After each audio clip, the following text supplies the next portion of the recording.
Good morning, everybody. Core U's Bloody History. All right, so it seems today we're starting down a rabbit hole. The two people at the very core of Mexico City, the Tarasoffs. It appears as though the House Committee on Assassinations had some real concerns about their fucking testimony and what they knew. A lot of reservations about them. They were the ones who did the translating. They were the ones who identified, well, I don't know if they identified Oswald, but they were the people who were tasked with doing the translations of the phone calls. And, well, we'll see what they have to say about it. We're going to be on this for a couple days, maybe a week. Mexico City, file index, folder, Tarasoff interviews.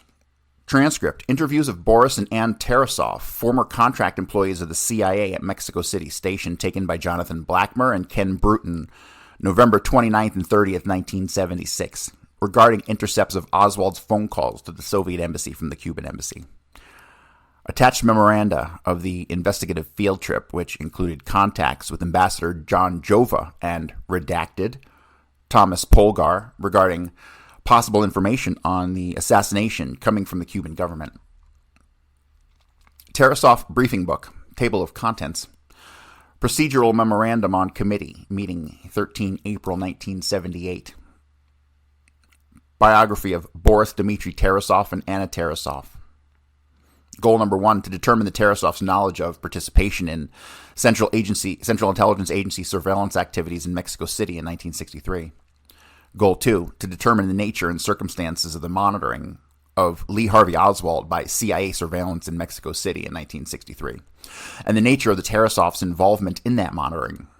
Goal number 3, to determine if the Tarasoffs ever did voice comparisons in an attempt to identify Lee Harvey Oswald's voice with the voices of the people with whom he spoke. Exhibits are currently classified and will hopefully be provided at a later date. Factual background. The Tarasoffs do not remember identifying the voices of any of people whom Oswald spoke prior to the assassination. They do not remember ever being asked to do so after the assassination. They do not remember ever being questioned before being contacted by HSCA investigators. Factual background. The Tarasoffs claim to remember translating and transcribing at least 2 conversations involving Oswald.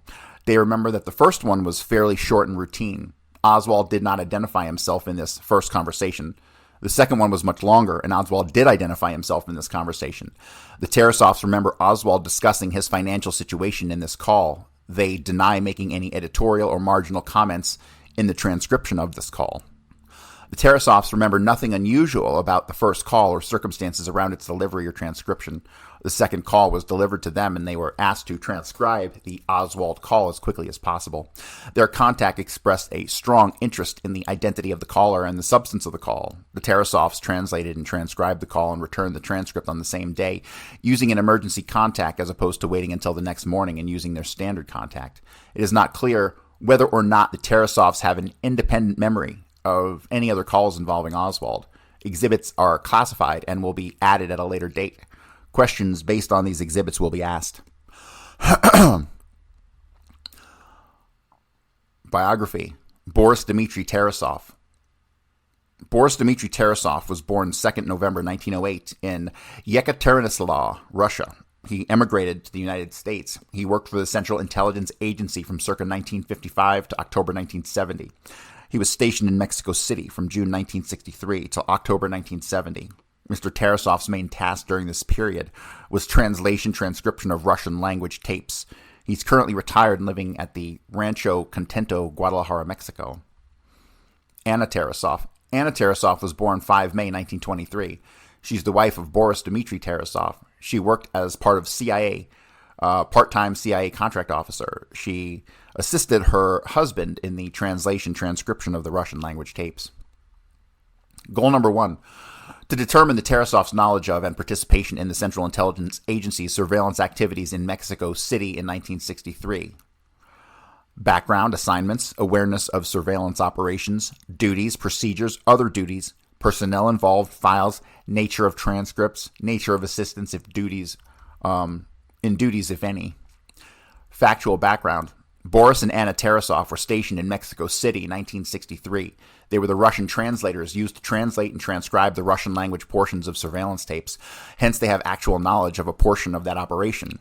In an interview with members of this staff, the Tarasoffs said that the tapes and Spanish language transcripts would be delivered to them on the morning of one day by a person who worked on this operation. The next day, the Tarasoffs would return the tapes, Spanish transcripts, and completed translation transcripts of the Russian language portions.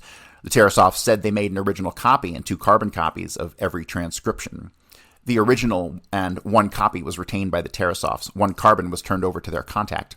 Mr. Tarasoff also said that he was responsible for trying to identify by their voices the Soviet embassy personnel involved in conversations which he transcribed.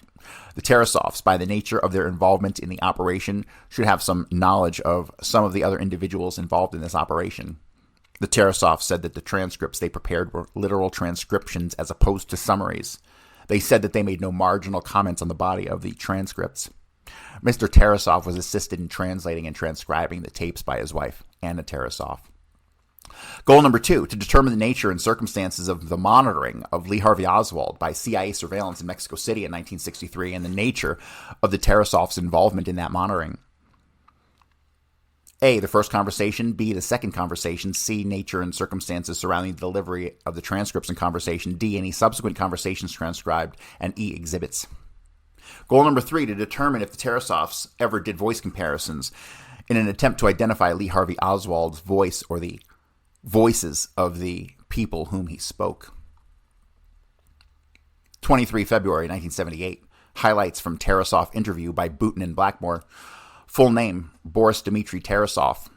Date of birth, 11/2/08. Born in Russia. Present address is in Mexico.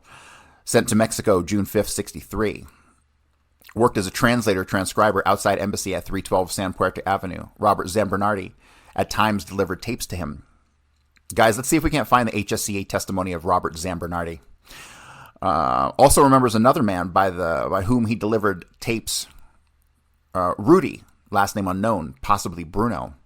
William Bright also delivered tapes to him. Charles Flick supervised the intercept operation. I think Charles Flick is an alias. And repaired tape recorders and got new ones.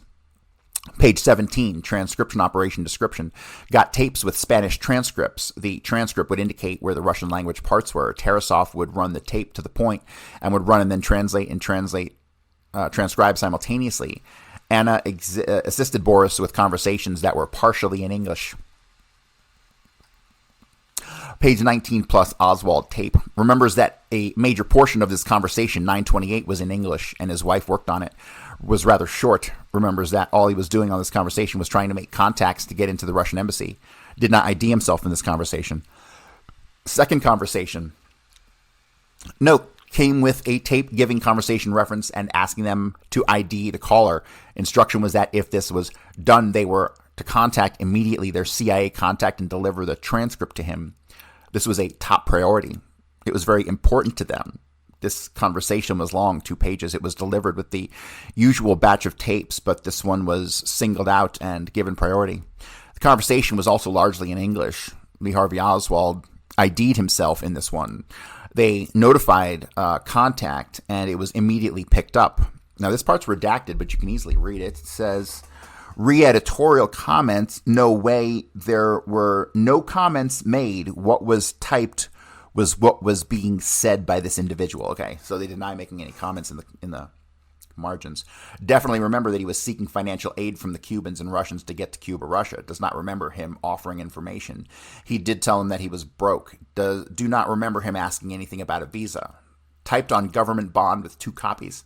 Page 38, Tarasoff contacted his emergency contact to turn over the second Lee Harvey Oswald transcript. He declined to give this contact's name. This was done on the same day as he received the tape. Page 2. They would be able to recognize the original transcript if they saw it. They transcribed tapes verbatim, adding nothing and leaving nothing out. Page 43. T never saw the transcript again or heard the tape. Tarasoff was never recontacted about the Oswald tapes and transcripts. Anna Tarasoff, date of birth 5/5/23. Quote, I filed according to the date and reel, and the reel itself had a number. And then following that, each conversation had a number and that I would be the original copy that I would file as in its whole. Then the carbon copy would also be kept in its original state in the state. And the second one, I would sort of scan it over and just delete what was not pertinent, like it was a conversation with somebody saying, well, tomorrow I'm going downtown. But it had to deal with two people, especially if their names were mentioned. This was cut out, and it was pasted on a piece of paper, and it was turned over to our contact. Normal procedure was to turn over previous batch of transcripts when new batch of tapes were delivered in the next morning. 71, Dan Vogel picked up the equipment and files from the Tarasoffs when they retired. Memorandum 12576 to Richard Sprague from Kenneth Bruton Jr. Contacts with Ambassador John Joseph Jova, U.S. Embassy, Mexico City, Thomas Polgar, and redacted. 1. I initially met with William Calderhead, Deputy Chief of Mission, U.S. Embassy, Mexico City, and advised him of the following. A. I had received information from the committee staff indicating that someone had contacted them advising that the Cuban Embassy personnel in Mexico City would be willing to meet with us and provide us with the information which they had on Lee Harvey Oswald. B. I had not been advised of the source of the information by the committee staff, and I did not know the reliability of the source. I had discussed the matter with you for instructions and had been advised by you that I should take the matter up with the ambassador. Mr. Calderhead suggested that we make formal contact through the Department of State and have them go through the Swiss, since the Swiss represent the interest of the U.S. government in Havana.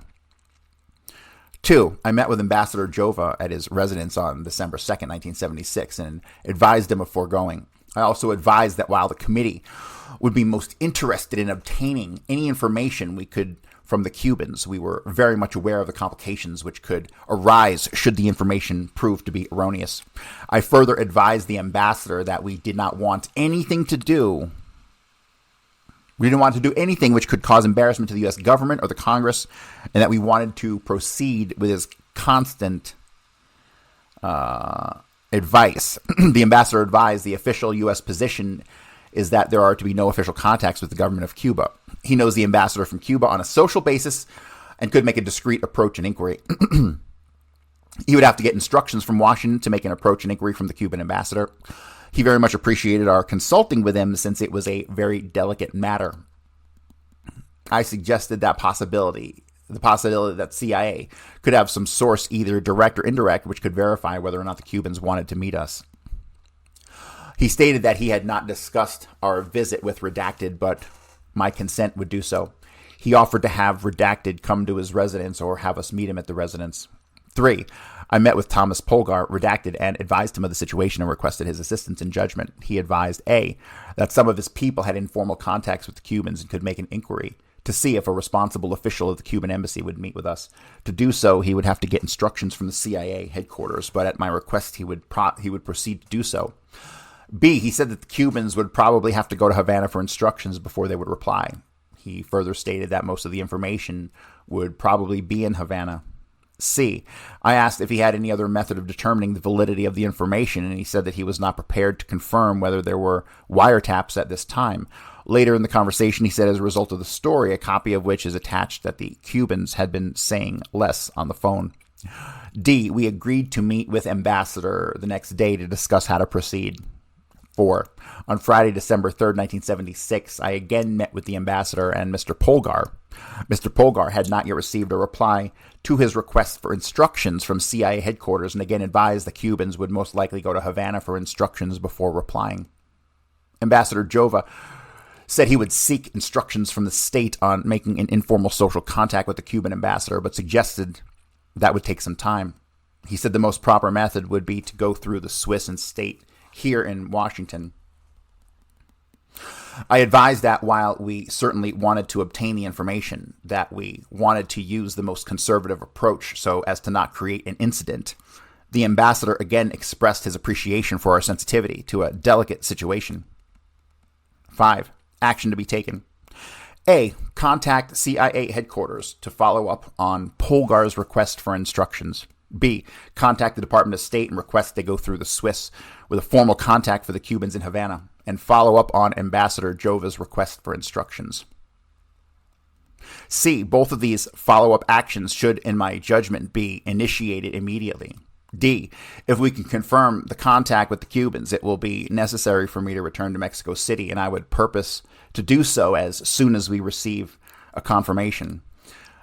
6. Jonathan Blackmer accompanied me to each of the meetings. All right, so it looks like on the next page, we have some sort of newspaper article from Mexico City dated Wednesday, December 1st, 1976. It's called The News, Mexico City, I guess. And this article says, JFK murder probers sent to Mexico. Investigators for the House Committee on Assassinations have been sent to Mexico to verify a report that CIA, for unexplained reasons, withheld information about Lee Harvey Oswald from the Warren Commission, according to Associated Press reports from Washington.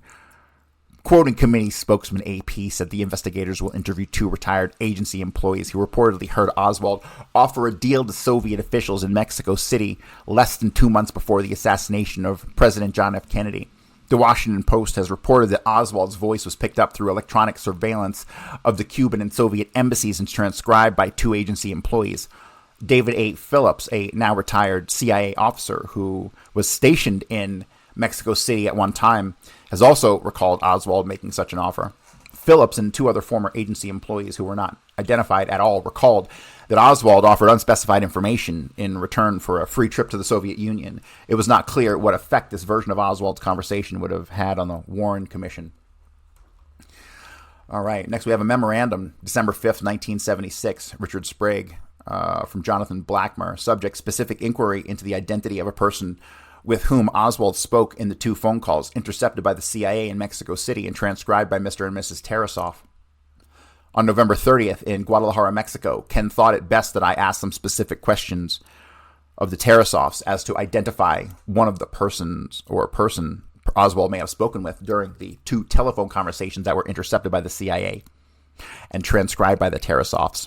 I thought I should inquire of the Tarasoffs about their knowledge of the voices of the various employees of the Soviet embassy in Mexico City and the identity of the various KGB men, including the dispute over the Kostin identify appearing in the letter Oswald wrote to the Soviet embassy in Washington on November 8th, 1963. The following brief is a brief report on the substance of that interrogation. After 3 sessions with the Tarasoffs, prior to the taping of the session for transcription, we learned that Mr. Tarasoff had been assigned to the Mexico City desk for the express purpose of translating and transcribing conversations in the Russian language going into and out of the Soviet embassy by telephone. In the course of their employment, the Tarasoffs became familiar with the voice of the Russians and could instantly identify the names of many of the Russians within the embassy when their voices were heard. Mr. Tarasoff even went so far as to put together his own scrapbook with pictures and newspaper clippings of his Russians so that he could become familiar as possible with their identity and background, deemed essential by Mr. Tarasoff to understand the content of the conversation by the voice inflection. That is to say, knowledge of the region these various Russians came from would aid in greatly identifying the context of the conversations when various idioms and colloquialisms were used. In short, Mr. and Mrs. Tarasoff did their jobs well and in many cases were innovators, always toward the goal of proficiency. Mr. Tarasoff came up with the idea of voice sample tapes to be indexed by identity for use whenever the need might arise to compare voices or a dispute as to identity of voices, but all voices, whether identified or not, were indexed. Mr. Tarasoff brought up this with Herb Manel that's another person. Let's see if we can't grab the Herb Manel testimony.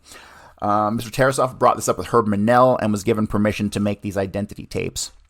Mr. Tarasoff knew the voices of Yatskov, Kostakov, Kastanikov, fucking Russian names, Jesus Christ.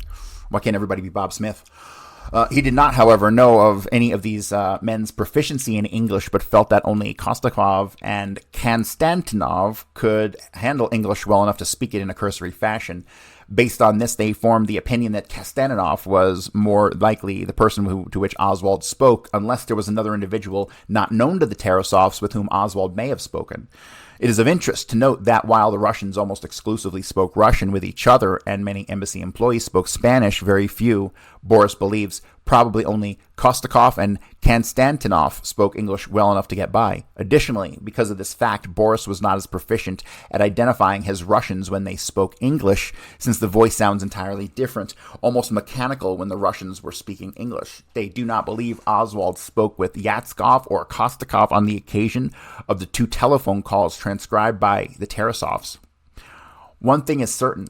Mr. Tarasoff was the expert on the station in Mexico City when Oswald called the Soviet embassy from the Cuban embassy. Mr. Tarasoff succeeded George Misko, who was in Mexico City in the same function as Mr. Tarasoff. Mr. Tarasoff was never asked who Oswald spoke with, never identified the person with whom Oswald spoke, nor ever was asked anything about the incident.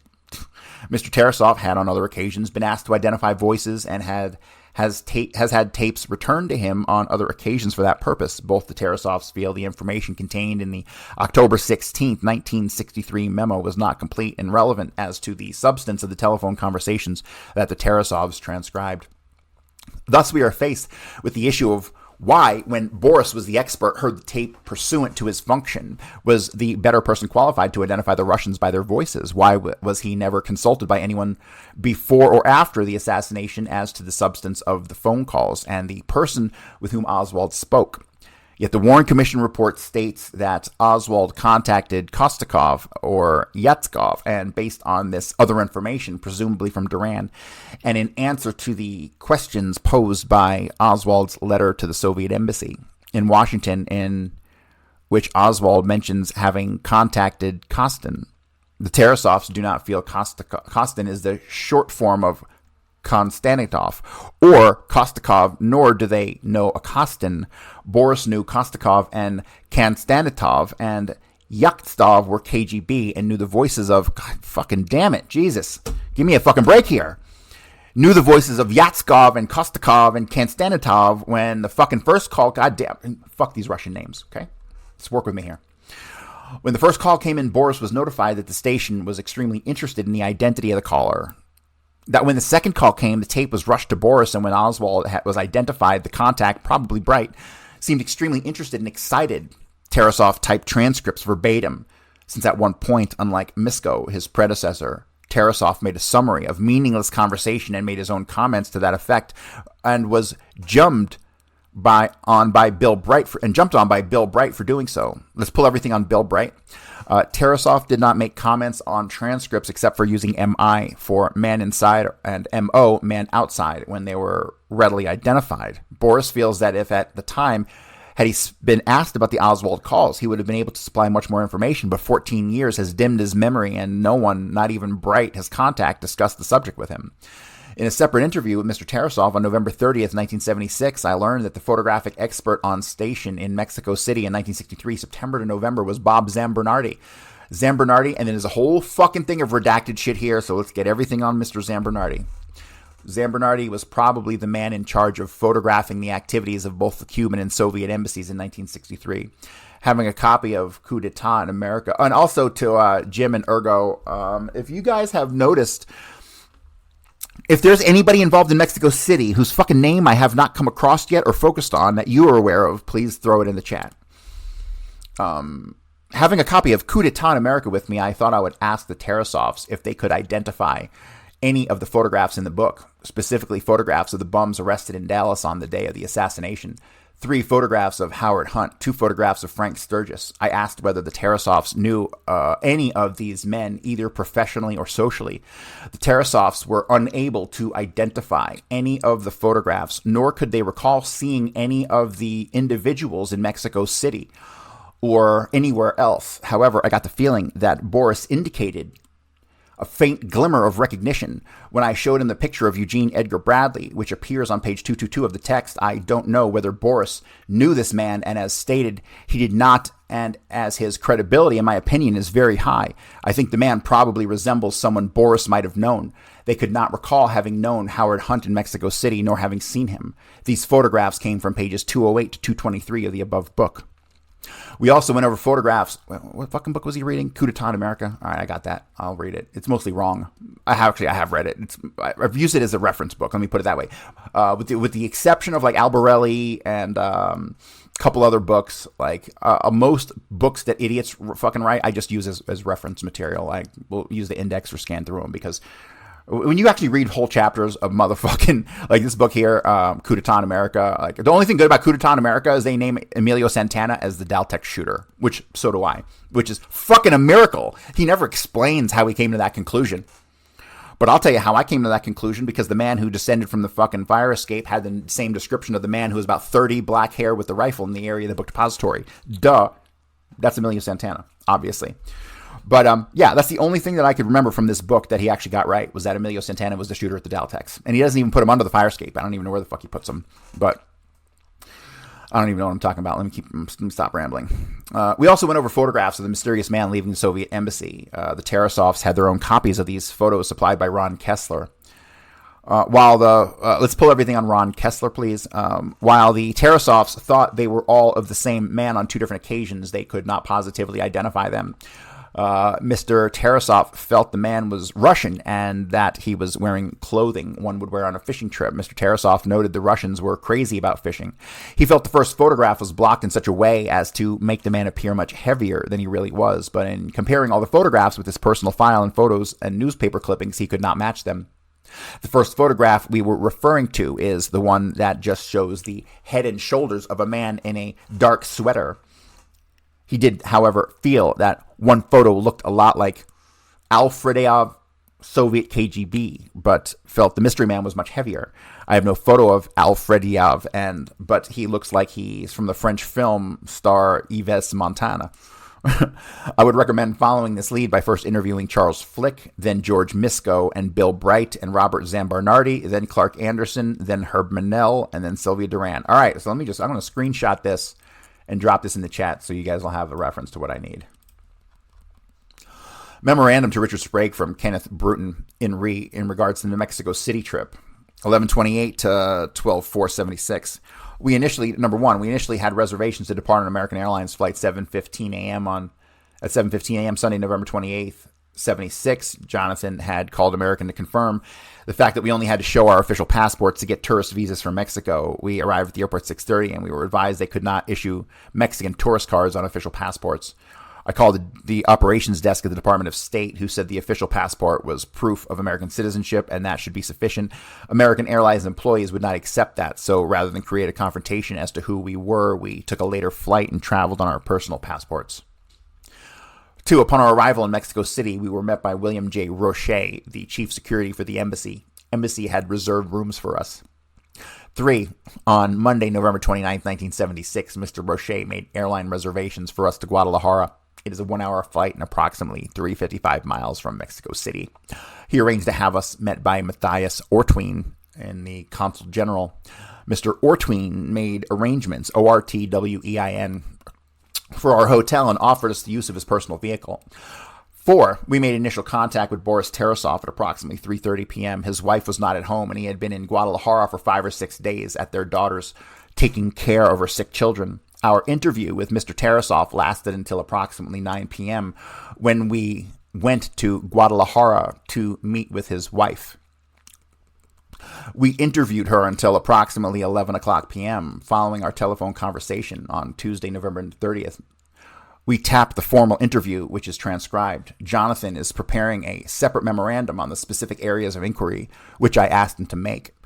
We returned to Mexico City on Thursday, December 2nd, 1976, and took up the matters of the embassy, which are subject to my separate memoranda.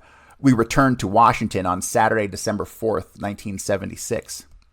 Interview with Boris Dmitry Tarasoff and Ann Tarasoff at Rancho Contento, Guadalajara, Mexico on Tuesday, November 30th, 1976, 1:15 local time. Mr. Bruton says, Mr. and Mrs. Tarasoff, do you understand that my name is Kenneth Bruton? I am counsel for the Select Committee on Assassinations of the United States Congress in the House of Representatives, and with me is Jonathan Blackmer, also a counsel to the committee, and that we are recording this interview with you today. Yes, sir. Mrs. Tarasoff then says, we've seen your identification and feel that your documents are authentic. And do we have your consent to tape the interview? Yes, you do. Now I'll start with Mr. Tarasoff first. Mr. Tarasoff, for the record, would you please state your full name? Boris Dmitry Tarasoff. Thank you, sir. And your current address? Rancho Contento, Mexico. And your date of birth, November 2nd, 1908. And your place of birth in Russia. All right, what's your occupation now? I'm retired. How long have you been retired? Since the end of October 1970. All right, sir, and prior to that time, what did you do? For whom were you employed? I was employed by the so-called company. All right, and the company is the Central Intelligence Agency. Well, let's put it that way. All right, I just want to clarify that for the record. All right, and that is of the United States government. Oh, definitely. And at which, how long did you work for the company? About 15 years. All right, sir, in 1963, what was your duty station? Well, I came here from Washington, D.C. It must have been the 6th of June, if I'm not mistaken. 5th of June. 5th of June, 1963.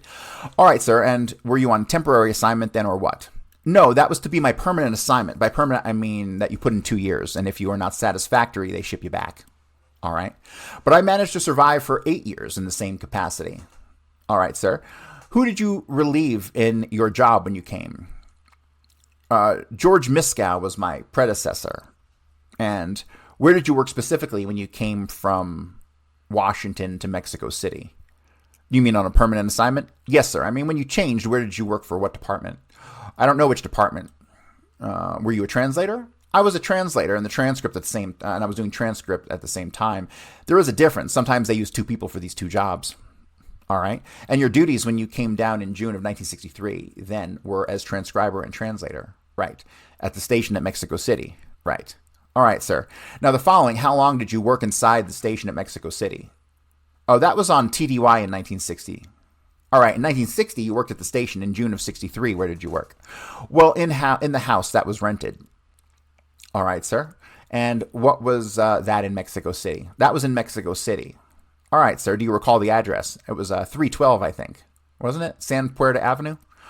All right, sir. Did any officials at the American Embassy have that address to contact you? They certainly did have it because they were delivering stuff to me. All right, sir. Now, did you work at that address with anyone else in the translation and transcribing of things that we'll get into and identify a little bit later on? Did anyone else work with you directly? Directly, just my wife was helping me out until she was put on official status.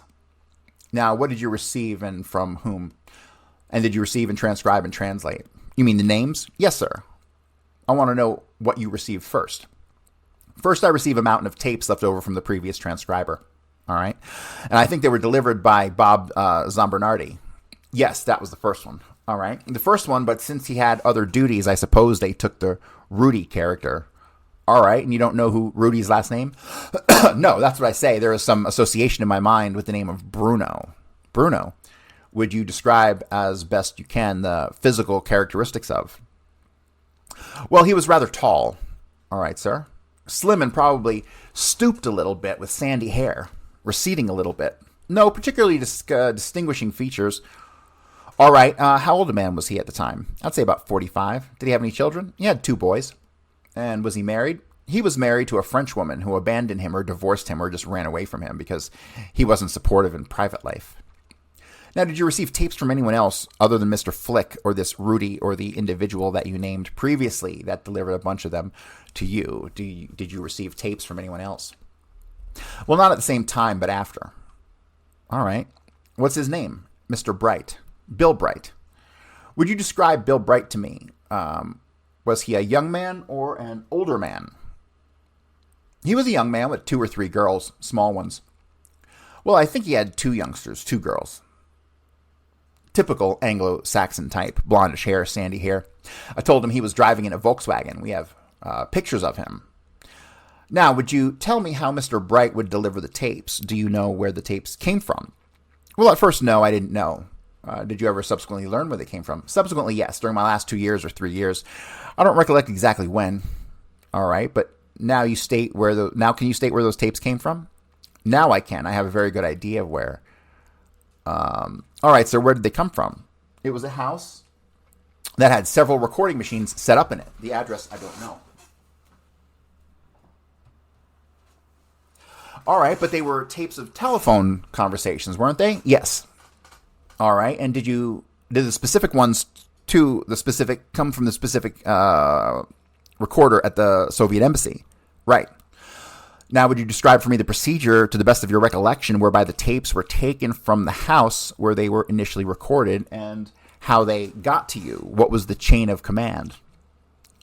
I know one thing, for instance, let's say that Bill Bright, he would pick them up. I don't know whether he would pick them up from Charlie. Now, Charlie is Charlie Flick. And Charles Flick was, what was his job? He was actually supervising the workings of this tape recording listening post. If anything went wrong, he was the fellow who would fix it. If he couldn't, then he would send them back probably to Washington to be fixed. Got new ones. How many times I argued with him, I said, my gosh, give me a better machine because it's breaking down.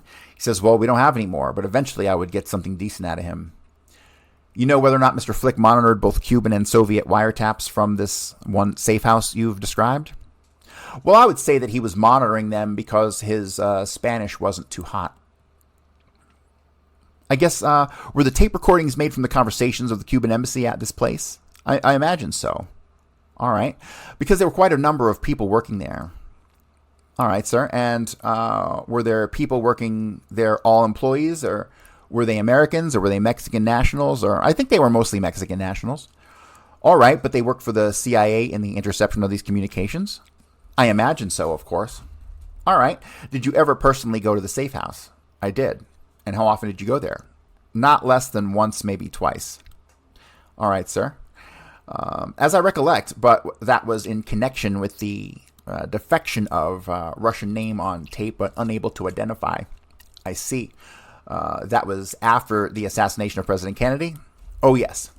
Now, with respect to, I call your attention to September of 1963, some 13 years ago. You were going to describe for me, or I had you, then I interrupted myself, the procedure whereby Mr. Bright brought you the tapes from the safe house. Would he call you on the phone? Let's put it that way. I'm not sure that Bill was there at the time. All right. It could have been either Bob, which I doubt. That's Robert Zambernardi. Most likely it was Rudy, who he thinks the last name is Bruno.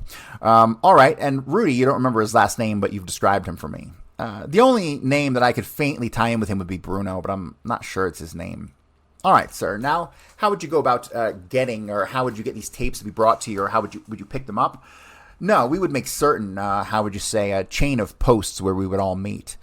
All right. Let's say today we would meet at this, we would try to break it up, because if you come to one place every day in the same mumbling, that would bungle your hands. It would look suspicious, doesn't it? All right. Now, Mr. Tarasoff, were these tapes brought to you in a briefcase, or at first they were brought in briefcases? I told him, my gosh, you could be robbed. It happened once someplace I heard. And so I said, let's make it as inconspicuous as we possibly can. So I started putting them in a brown shopping bag. And you would meet either Rudy or Bill Bright at the appointed place.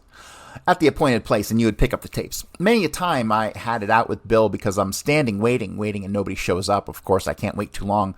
15 minutes, I said. 15 minutes, that's all you get. So I'll go back to the house, and then about 5 minutes, he barges in and says, where the hell were you? I was looking all over for you. I said, I was standing there waiting for you, so. All right, now, sir, you recall receiving tapes in September of 63 of any intercepts of telephones between the Soviet embassy? Yes, I do. All right, and did you ever receive one in which an individual called the Soviet embassy and said he wanted to talk to him, and later you had another telephone intercept on the same individual? Yes, we had that. All right, now when you received the tapes, would you describe for me, the best of your recollection, how you went about transcribing and translating them? Would you listen with earphones and type, or what? Well, we were furnished with earphones, because if you turned it up at full blast, the neighbors will wonder about what the heck is going on. All right. So we had the earphones, and then what I would do is, with the tapes, would come in the Spanish transcripts. All right. Now, would you describe what it looked like, how many copies of it, and so on? Well, we had one copy of it, right? Just the yellow sheet. One copy, say, for instance, Spanish starts at number 3. That means you would run the tape for 3 feet, and Spanish starts, which didn't interest us because it had already been transcribed. Okay. So, but then you go along, it says there, Russo, one of the Spanish transcribers, would put down Russian, and I would watch out for the number in front of it. If it says 137, I would let machine run until it hits 137 on the counter. Give or take a few minutes. I would start the machine and start listening to the conversation in Russian, and then while I'm listening, I'm transcribing at the same time. All right. So you were translating and then transcribing at the same time. That's right. And how did your wife assist you in this? Well, she assisted me mostly whenever the conversation came in English, and sometimes I wouldn't catch the proper inflection or else. Well, she knows English better than I do. Let's put it that way. Mr. Tarasoff says, then too, if there was anybody that had a slight southern accent, their slight difference of speech was pretty hard for him to pick up what they were saying. All right. Did you type things in rough and then your wife retyped them on any occasion? Oh, no, that would be a double job. Absolutely unnecessary. So you just sat down and listened to the tape and typed it. That's right. If it ran away, I would stop it and typed what I heard and then start it up again and proceed. All right, like a transcriptionist would listen to a dictaphone tape. Yes. All right, now do you recall specifically having received a tape? Getting back to my question, I just want to point something out here. We're 45 fucking pages into this goddamn interview here, and he hasn't said a fucking thing yet, right? There's nothing new here, except the list of names that we're gonna have to pull everybody on. I didn't realize that we missed so many fucking names. God, there's 15 people involved in Mexico City. But yeah, we haven't heard shit yet. Nothing of any relevance, right? We're coming towards the end of the show here pretty soon, and we still haven't gotten anything fucking relevant from this fucking guy, except agreeing that he was in Mexico City and that he did some transcribing, right? Everything else seems to be fucking fluff. Now, if this was a 400-page interview, I'd understand why 50 pages of it are fluff. But not in a 111-page interview. Do you, to the best of your recollection, remember whether or not that conversation between the person who subsequently identified himself as Lee Harvey Oswald to the Soviet embassy was the conversation in Russian, or was it a conversation in English? In English. That's why I put her on. Now, do you recall the essence of that conversation? Was there anything unusual about the conversation that provoked any type of further action or further interest on the part of anybody in the embassy? Do you refer to the previous conversation? To the first conversation, previous one. I don't think there was anything to be gained from it. I think it was rather short, and he was asking, do you remember? As I recall, trying to rely on memory for that many years, his first conversation, he was just trying to make contact and see if he could get into the Russian embassy. All right, do you recall the tone of his voice or how, or do you have an impression from listening to that tape about it? Well, I would say that at the first one that came out, it was taken as just an ordinary conversation that he wanted most others. Is there anyone who speaks English? And they'd say just a minute, and they'd try to get a hold of someone. In the meantime, you're waiting. They'd say, well, at the time, there's no one here. Could you speak English? Call back later. Then I don't know whether he finally hung up or if he did just get to talk to somebody at that time or not. But the other conversation that came through, the long one. But with respect to the first one now, is it your recollection, or to the best of your knowledge, did he identify himself in the first conversation as being Lee Oswald or Lee Harvey Oswald? Did he identify himself in any way in the first conversation? No, I don't think he did in the first conversation. He was just trying to see if he could speak to someone at the embassy. All right. And now you both stated that there was a second long conversation between the first conversation and the second conversation. Were you asked to attempt to determine the identity of this person? Oh, yes. All right. Would you describe that? Well, to the best of my knowledge, we either got the note or was it passed verbally? I think we got a note, no? Well, if I'm not mistaken, the party that brought the reels, there was a notation made to listen to number so-and-so, and tape so-and-so dated whatever date it was because each reel had a date and a number, and according to the numbers, then there was the transcripts of each conversation within that had a number. So you ran the tape until you came to a certain number, and then you listened. Now, did they want you to do this, or did they give you any instructions about attempting to determine who the caller was in that case? Yes, they certainly did. They wanted to know the name of the person, and if we learned the name, to get in touch with them immediately and turn in the transcript, to make a transcript, turn it in Spanish, Russian, or whatever was on the reel. In other words, this was top priority if we got the name to work on it. It was very important to them. All right, sir. Now, did you receive a second tape with this individual speaking to anyone at the Soviet embassy? Well, you mean the third conversation. All right. No, but there was a second one. The long one. Yes, the long one. Now, would you describe, I realize we do not have a copy of the transcript, but would you describe to the best of your recollection how you received that particular transcript? When you received it, was it in the morning, the tape? In the morning with the usual batch of tapes that were delivered to me. All right. This one particular was singled out as very important. They wanted to have it transcribed as soon as possible. All right, and did you start to listen? Would you describe specifically with respect to that tape what you remember? Well, as far as I know, I think my wife remembers more than I do. All right, because I think she is mistaken slightly about my doing the transcript. I might have jotted down several things in pencil, but all right. Was the tape also in English? Well, that's it. Was the tape in English? You mean this particular tape? See, even these fucking dumb fucking goddamn contract agents are playing word games with these people. The particular session of that tape is a conversation between Lee Harvey Oswald and someone at the Soviet embassy. And was it in English? Yes, that's why she was doing it. All right, Mrs. Tarasoff, do you recall that particular tape, the second long tape on Lee Harvey Oswald in which he identified himself? I do, because my husband asked me if I would confirm what he had typed or transcribed. Okay, first off, I need to point something out. They're doing this interview with the two of them together in the same fucking room. I don't know. That's unheard of. We both got the same feeling that this was something that should be turned in immediately. And if I'm not mistaken, to rely on my memory, that he also had given his name, who the party was. They wanted the name, definitely. They usually ask who's calling, and he identified himself. And in his way, he felt that it was really top priority to be notified to our contact. And they came by and picked it up, and once it left our hands, from there, we don't know what happened. All right, but now I want to go back and ask you some specific questions relating to that tape. Do you recall which one of you would have put that tape on the reel? Put that reel on the recording machine? I usually do. All right, that was his work. All right, and then you listened to it and you typed. No, I asked for her to sit down to listen to it and to type it out. And do you recall, Mrs. Tarasoff, which typewriter you would have been using to type it out?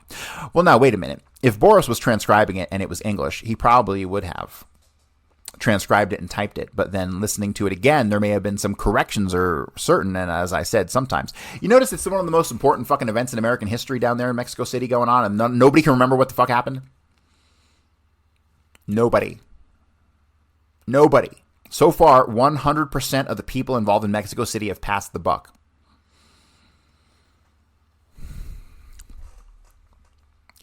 But then listening to it again, there may have been some corrections or certain, as I said. And then Mr. Tarasoff says, no, you typed it out. And then Mrs. Tarasoff says, I typed it. Well, all right, if I typed it out, then I typed it out on the typewriter that you always used. And Mr. Tarasoff says, which one, the standard one or the, and then Mrs. Tarasoff says, the one which was issued to you.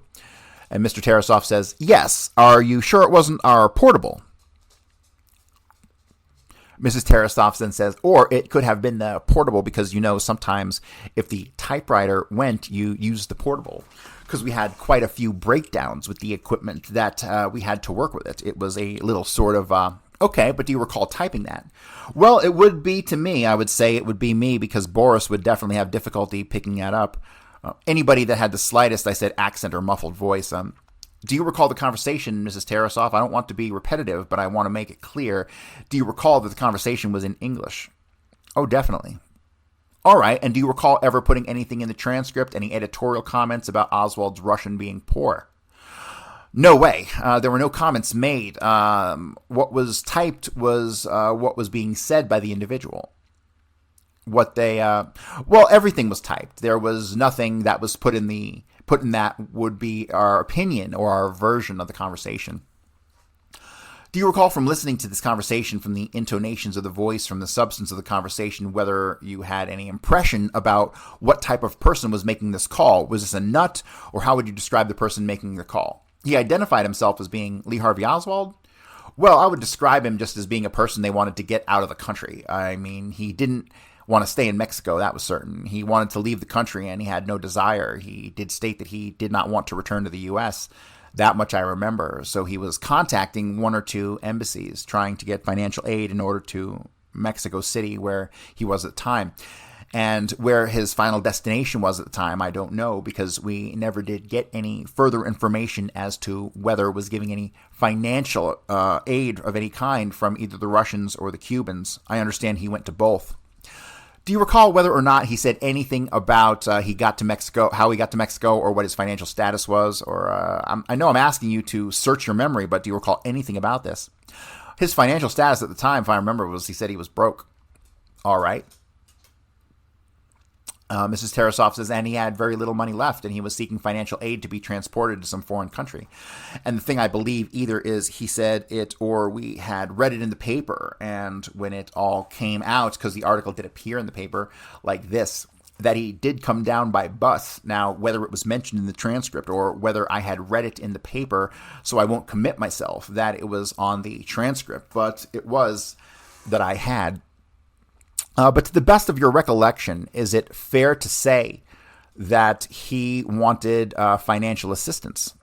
Yes, definitely. That he told them that he didn't have any money. True. All right, now do you remember? Now I realize again we don't have the transcript before us, and I'm asking you to recall from your memory, but do you recall his saying anything about giving them information in exchange for being transported out of Mexico?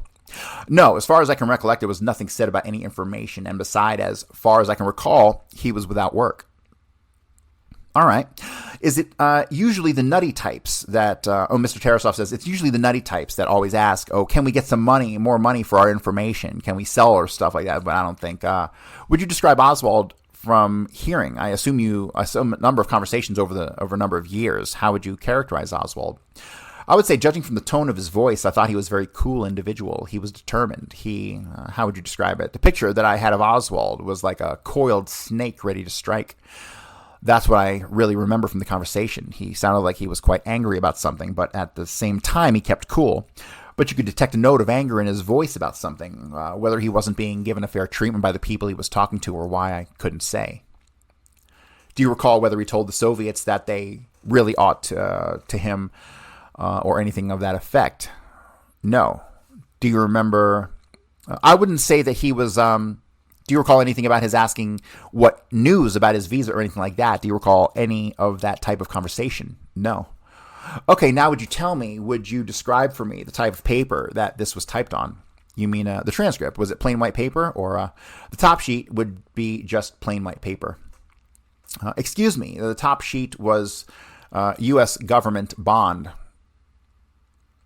They didn't want us to use that. Yes, and they laughed. Mrs. Tarasoff says 9 times out of 10, that's what we wound up with until we had to go out and buy it on our own. I was lugging a whole bunch of this paper. But from the beginning, for a long period of time, that's what you had to use. So we went out and started buying it on our own. Then 2 copies of carbon copies. The 2 carbon copies, all right. Do you want to see it? Yes. Oh, I'll show you the type of paper they used. All right, if we could have that. All right, so they're getting into some miscellaneous stuff, and this is a good place to wrap up for the day. So we're going to pick up here tomorrow, and we're going to be on the Tarasoffs for at least a fucking week or more. I found a cache of documents on them, and let me tell you, the HSCA doesn't fucking believe them, period, because they were at the heart of the recording and surveillance operation. So, all right, guys, it's going to do it for me today. I'll be back tomorrow. I'm going to have a show later today on Bloody History World War II, so if you haven't subscribed there yet, please do. You're missing out on some really good stuff. We're about to wrap up Mein Kampf. But that's going to do it for me today, guys. Talk to you later.